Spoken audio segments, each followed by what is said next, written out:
综合报道。中国禁止咱台湾的往来进口哦，目前是有部分的往来外销日本。最近日本就有市长专工来台湾采购，嘛宣布讲5月底，因当地9间学校的学生囡仔，就当地营养午餐食到往来哦。为着要外销日本，农民嘛表示讲，因会来加强产的管理，减少虫害。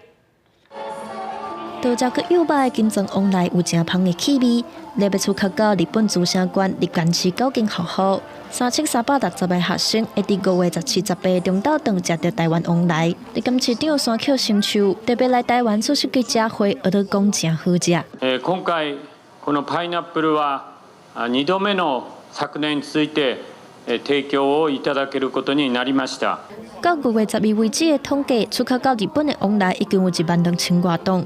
不過，銷往日本的往來檢疫比中國更較嚴格，若出現蟲害，就更愛另外處理。為了改善，農委會也派出食物醫生到產地輔導。在地合作社表示，加強這項管理了後，蟲害有明顯減少。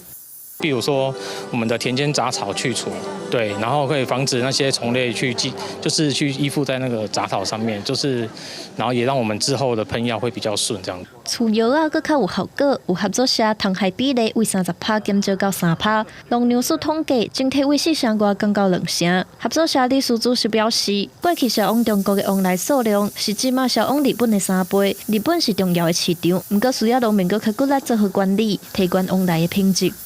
记者综合报道。